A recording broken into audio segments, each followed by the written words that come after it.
अरिहन्ताणं नमो सिद्धाणं नमो आयर्याणं नमो उवाज्यायाणं नमो लोये सवसाहुणं येनात्मा बुद्धतात्मैव परत्वेनैव चापरम् अक्षयानन्तबोधाय तस्मै सिद्धात्मने नमः। परमावली ग्रंथ श्री समाधि तंत्र है, इसमें अंतिम श्लोक है 99, उनमें से एक है इतीदं भावयेत् नित्यम् अवाचां गोचरं पदं स्वत एव तदाप्नोति यतो नावर्तते पुनः। क्या बोला था? इति इस प्रकार से भावना करने के लिए कल अपन ने कर लिया था वो कि भावना अपने निज आत्म तत्व की भावना, अर्थात यह मैं जीव ही हूँ, इस प्रकार से भाना चाहिए। भाविए तुमने कहा भाव, कब तक? नित्यम, सदा इस बात को भाव, क्योंकि जो फल आपको चाहिए वो नित्य चाहिए। जो आप रिजल्ट चाहते हो, कौन सा रिजल्ट? सिद्ध हो जाने का। तो वो सिद्ध अवस्था कितनी देर के लिए है? हमेशा के लिए। तो उसको पाने के लिए जो थोड़ा सा आपको काम करना है वो भी लगातार जितना बड़ा फल होता है उसके अनुपात में मेहनत होती है। जैसे IITN बनना है तो उसके लिए IITN की जैसी मेहनत होगी। किसी को BCom करना है तो उसको BCom जैसी मेहनत होगी। किसी को पढ़ना ही नहीं है, अनपढ़ बनना है तो उसके लिए कोई मेहनत नहीं पढ़ने की मेहनत है ना।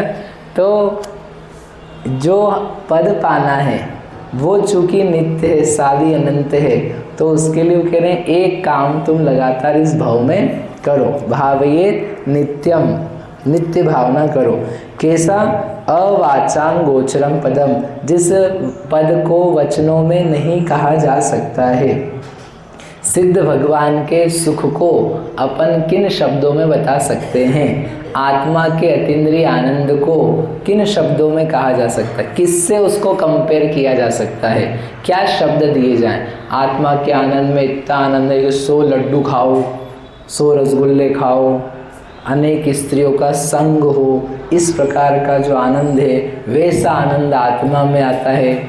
स्वर्ग की अप्सराओं में जो आनंद आता है वो आनंद आता है, या कल्प वृक्षों का जो भोग मिलता है उससे आनंद जो आता है वैसा आनंद, क्या उसको वचन बोला जाए? AC की जैसी ठंडक लगती है कि हिमालय के पर्वत पे बैठ के जो ठंडक लगती हो वैसी ठंडक आत्मा में से आती है। जैसा सूरज का तेज है वैसा तेज रूप आत्मा का अनुभव होता है। क्या बोला जाए बताओ? आत्मा के, निज आत्मा के अनुभव का या पद का जो आनंद या जो स्थिति है उसके लिए किन शब्दों में कहा जाए? सिद्ध भगवान की कंपेयर किसके साथ किया जाए बताओ?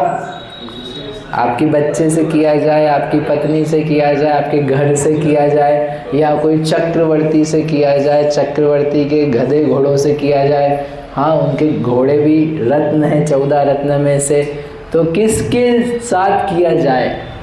देवताओं से किया जाए, ऐरावत हाथी से किया जाए, सोधर्मेंद्र से किया जाए, शची इंद्राणी से किया जाए, जन्म से किया जाए।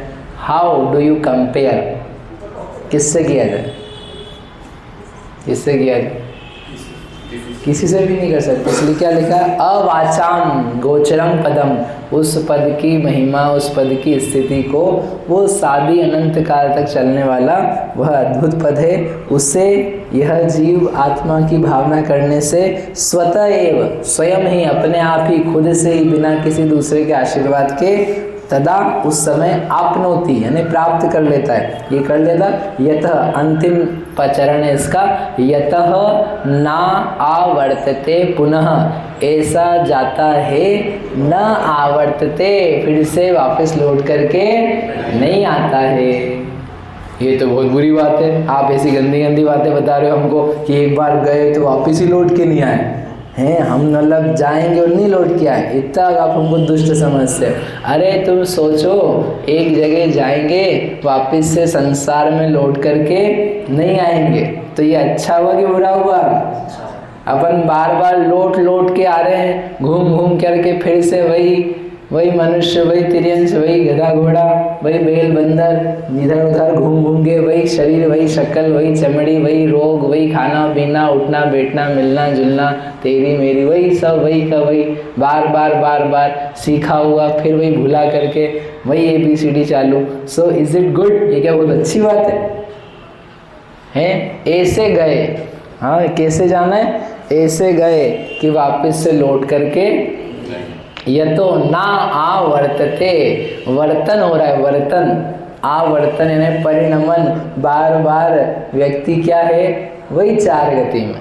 6 डाला की पहली डाल की लास्ट लाइन है, यों परिवर्तन पूरे करे तहते चय, देवता से मर कर करके चय, मरण करके थावर तन धरे, स्थावर यानी एकेंद्रीय का शरीर धारण कर लिया।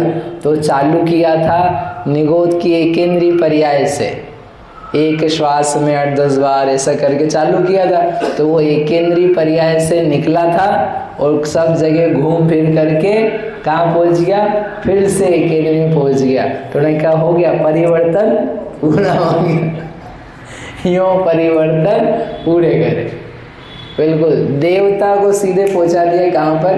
क्योंकि भी 4 गति होगी ना पूरी, अब कहाँ घुमाए तुमको, अब कोई बची नहीं जगह घूमने की। फिर वापस क्या होगा? फिर वापस से निकल करके वही नरक तिर्यंश मनुष्य देव घूम घूम करके फिर वापस से एकेंद्रीय, फिर निकला, फिर घूम करके, तो ऐसे लौट करके एकेंद्रीय पर्याय बोलती। तुम फिर से आ गए, तुमको बाहर निकाला था हमने, तुम तो फिर से लौट करके हमारे शरण में आ गए, फिर एकेंद्रीय बन गए। चलो बहुत टाइम बाद फिर निकालेंगे, फिर बाहर फेंका, एकेंद्रीय से 2 इंद्रिय, फिर वो घूम फिर करके फिर लौट के आए, फिर लौट के आए। ये जगह जब अपन जहाँ खड़े हैं, यहाँ कोई पहली बार नहीं आए हैं, मंदिर की नहीं बोल रहे, ये जो जगह है, ये इस क्षेत्र में अपन कोई बहुत अनंत काल में पहली बार नहीं आए, यहाँ पर अनेकों बार आ चुके हैं। कौन? अपने में से कौन? सुनील भैया बोले मैं तो देखो पहली बार आया हूँ। क्यों? कितनी बार? अनंत बार यहाँ आ चुके। आ क्या चुके? यहाँ जन्मे, यहाँ जन्मे, यहाँ जन्मे। कभी अपना घर यहाँ था, कभी यहाँ था, कभी यहाँ था, कभी वहाँ भी था जहाँ भगवान बैठे। पता है? नहीं समझ में आया। अलग अलग टाइम पे ऐसे ही तो नहीं था हमेशा, यहाँ पे कोई हमेशा मंदिर तो नहीं था। 70 साल पहले देखोगे तो यहीं पर झाड़ पेड़ पौधे चट्टानें थी, तो चीज़ें तो बदलती रहती है। तो कभी घर था, कभी यहाँ घर था अपना, कभी यहाँ घर था, कभी यहाँ पैदा हुए, कभी यहाँ पैदा हुए। सब जगह अपन यहाँ पर घूम घूम करके पैदा हो करके लौट करके आए हैं। आवर्तते पुनः यत्र, यहाँ पर तो आ रहे हैं, लेकिन यदि उस परम पद की प्राप्ति आत्मा की भावना से कर ली तो क्या होगा? वापिस से नहीं, बिल्कुल भी नहीं आए। बताओ अच्छा है कि नहीं? तो सोचो सही, जब फल इतना अच्छा है तो उसके लिए भावना भी तो अच्छी होगी। फल सुख है तो रास्ता भी सुखकारी होता है। यदि फल जैसे IIT वाला है तो IIT में कोई मज़े नहीं आते, पढ़ना पड़ता है। IIT में 4 साल बच्चा कोई सोचे कि अपन तो बस पहुँच गए, अब तो बस सोएंगे वहाँ पे। अरे 4 साल बेटा पढ़ना ही और ज़्यादा। तो यदि फल पढ़ाई का है तो जाना भी कैसे पड़ेगा? पढ़ करके। रास्ता भी पढ़ाई का, फल भी पढ़ाई है। ठीक है? अब कोई BCom है, बोले अरे BCom में कहीं कॉलेज में जाना नहीं पड़ेगा, ज़रूरी नहीं है। ठीक है, तो फल वैसा है तो तेरी 11वीं 12वीं की पढ़ाई भी वही फुर्सत की है, स्कूल गया कि नहीं गया, कितना कम ज़्यादा नंबर आया, तो फल भी वैसे ही मिला। कार्य जैसा होगा उसका कारण भी वैसे ही होगा। ठीक है ना? तो जब फल सुख का है तो रास्ता भी कैसा होगा? सुख का होगा। फल आत्मा की लीनता रूप है तो उसका रास्ता भी कैसा होगा? आत्मा की भावना रूप होगा, लीनता रूप होगा, क्योंकि उसमें से तो निकलेगा। अपन यदि हापुस आम की गुठली बोएंगे तो उसमें से लंगड़ा आम आ जाएगा। नहीं आम ही आएगा, चिंता नहीं करो, लेकिन लंगड़ा आम आएगा, है ना? क्यों भाई, हमने आम की गुठली बोई है हापुस आम की, और रोज हमने नमोकार भी बोले आसपास, और हमारे को क्या हुआ, हापुस से ज़्यादा लंगड़ा पसंद आने लगा है। तो हमने क्या भाई, चेंज कर दो आप, भगवान यहीं पे लगाया था थोड़ी सी दृष्टि करके आप क्या कर दो, चेंज कर दो। तो ऐसा चेंज होगा कि नहीं होगा? क्यों कि कारण जैसा होता है वैसा कार्य होता है।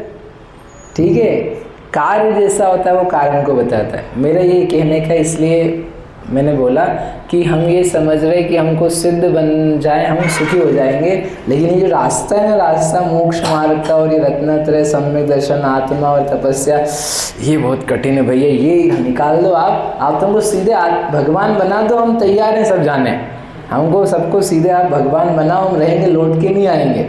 तो ये क्या सोच रहे हैं कि ये बहुत कठिन है, और कठिन के कारण से मेरे को तो जाना ही नहीं है, भले हम यहाँ पर परिवर्तन करते रहें लेकिन वो रास्ते पे नहीं जाना है। कह रहे कि नहीं, ऐसा नहीं, जब फल अच्छा है तो रास्ता भी अच्छा है। समझे? एक व्यक्ति किसी महल में पहुंचा, किसी रास्ते से होकर के, वो प्रसन्न चेहरे से प्रवेश किया, तो क्यों बोल बहुत लंबा है, इतना थक गया हो गया? नहीं, रास्ता बिल्कुल स्मूथ था, बिल्कुल 120 की स्पीड में आए हैं, और आपका घर तो बिल्कुल राजमार्ग पे अंदर घुस रहा है, कोई भी डचका भी नहीं लगा, वेरी फाइन। तो वो जब प्रवेश करेगा तो उसको कैसा लगेगा? अच्छा। और एक वो रास्ता है कि यहाँ से लेके लव कुश चौराहे के वहीं घर अपना, और यहीं पे घड़ड़ 3-4 स्पीड ब्रेकर और गड्ढे, और इधर से गए, अरे परेशान हो गए आपके घर आने में, हैं पसीने छूट गए हमारे कि कितने गड्ढे, क्या है ये। तो जब पहुंचा वहाँ भी मज़ा नहीं आया, और जो रास्ता, क्यों? क्योंकि रास्ता ही खराब था। होता है कि थोड़ा सा भी रास्ता हो लेकिन वो इस टाइप का हो, तो पहुंच के भी उसके चेहरे पे 12 बजे मिलेंगे, मतलब भाई इनके घर वापस नहीं आना, ये बहुत गंदा रास्ता, मज़े नहीं आया आपके आने में। नहीं, हमारा घर तो अच्छा है, अरे होगा, लेकिन हम तो जो रास्ते से आए तो बहुत ही परेशान हो गए, बच गए, हमारी गाड़ी का टायर पंचर हो गया। तो समझे आप? तो जहाँ पहुँच रहे हो आप, the place where you are reaching, आप पहुँचे, आपके चेहरे पे मुस्कान है, तो मुस्कान है यानी पहुँचने की भी है और रास्ते की भी। इसलिए ये समझो, हम ये विचार करें, हम जिसको बुरा या कठिन दुखदायक मान रहे हैं वो वैसा नहीं है, वो कष्टकारी नहीं है। आत्मा अपनी दुखद नहीं है, दुख देने वाली नहीं। अपन यदि सोचेंगे मैं जीव हूँ, आत्मा हूँ, तो ये सोचने में कष्ट नहीं आएगा। अपन यदि परिग्रह से रहित होंगे किसी दिन अपरिग्रही, तो उसमें कष्ट नहीं होगा, उसमें आनंद आएगा, और रास्ता अच्छा है। अपन रास्ते को बुरा समझते कि नहीं समझते हैं? दूसरों के लिए अच्छा समझते हैं, महाराज जी आप चल रहे हो, वेरी गुड, आपकी पूजा कर रहे हो, लेकिन वो आपके लिए है, हमारे लिए नहीं। वो तो बहुत कठिन है, वो कष्टकारी, अपने से नहीं बनेगा। मतलब आप नहीं कर रहे हो वो कोई बात नहीं है, बट एटलीस्ट इस बात की अपने को प्रतीति आए, ये रास्ता बहुत ही सुंदर, बेस्ट, सरल और सुखद है, दुखद नहीं है। दुखद नहीं, ये रास्ता दुख को देने वाला नहीं है, नहीं तो फिर मोक्ष ही कैसे होगा? मोक्ष क्या दुख है क्या? कष्ट है क्या? इसलिए जो वहाँ मिलेगा, अवाचाम गोचरम पदम, जो वह जहाँ से लौट के नहीं आया जाता ऐसा सिद्ध पद, अतीन्द्रिय आनंद, उसका रास्ता भी पहले अच्छा ही है। इसलिए वो कह रहे हैं भावेत, हम तुम्हें दुखी क्यों करेंगे आत्मा भवा करके? पहले दुखी हो फिर क्या होना? सुखी। हमारा ये तरीका नहीं, अभी भी सुखी हो और उस सुख के बल पर और सुखी होना और अच्छे होना। इसलिए अपनी जो अज्ञान है ये कि दुख है रास्ते में, वो निकले, ये अगर अपन सोच पाए तो ये पढ़ने का अपने कुछ फ़ायदा है, और नहीं तो वो जो चल रहा है चल रहा है। इसलिए भावियेत नित्यम, भावियेत नित्यम, क्या? अहम आत्मा सोहम इत्यात्, मैं आत्मा ही हूँ, वैसा ही आत्मा हूँ, ऐसा संस्कार बनाने पर लभते आत्मनि स्थितिम, आत्मा में स्थिति को प्राप्त किया जाता है। मतलब महावीर भगवान की जय।